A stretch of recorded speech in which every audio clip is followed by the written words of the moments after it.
want to take us back to the ass and cart, and while the cart has been consigned to history, there's certainly no shortage of asses driving this legislation. Road safety is a really important issue, and we must punish reckless and dangerous drivers, but the speed limit review is not the solution. It actually ignores the biggest issues in relation to road safety around enforcement and the fact that 40% of the Garda Traffic Corps has actually fallen, a reduction of 40% since 2009. It ignores dangerous junctions and the lack of right turning lanes that I've been campaigning on for a number of years, lack of traffic calming measures, road condition, hedge cutting, etc. And while I do accept to some degree that the local roads, many of those roads, I do agree that they should have been reduced, but the National Secondary Roads Minister, the blanket approach, bringing them from 100 to 80 kilometres, is totally wrong. One example, the N60, the road that links Claremorris, Castlebar and Ballyhonus. That's some of the best stretch of road in County Mayo. And this government wants, with it ramming through a total reduction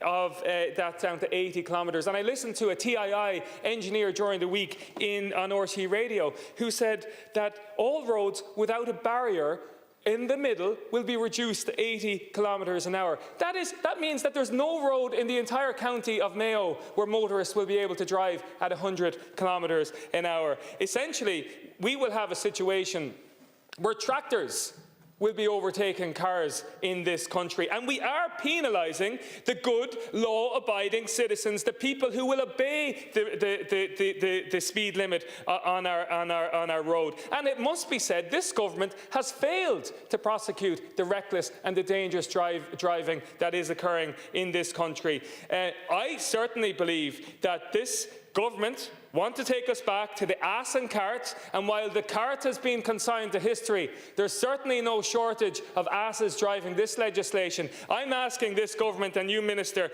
to bring some common sense. It must prevail. I'm asking you to engage, allow local democracy to play its part. We have good councillors in this country who should be able to assist with local area engineers to bring some common sense, to allow the good stretches of road to at the normal speed limit, and where dangerous junctions and dangerous issues where the data suggests there's dangerous areas, those stretches and those roads should be reduced. But to come from central government and have disregard for the local democracy and local authorities in relation to speed limit is totally wrong, and it will lead to more deaths on our roads. It will lead to more dangerous overtaking because people will be frustrated inevitably, and it will lead to more dangerous issues on our roads. So I'm asking you, Minister, please bring some common sense into this debate.